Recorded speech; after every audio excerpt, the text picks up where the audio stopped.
consumes and devours its own fruit, so does the earth its own fruits. Whatever is born from it returns to it again, is swallowed up and lost, just as the time past is swallowed up by yesterday's days and nights, the light or darkness of which we shall never see again. It is no weightier today than yesterday, not even by a single grain, and will, after 1,000 years, be of the same weight still. As it gives forth, so in the same degree it consumes.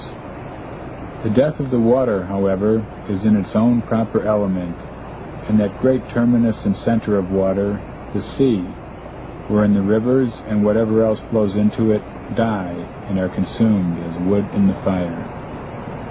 Rivers, indeed, are not the element of water, but the fruit of that element, which is the sea.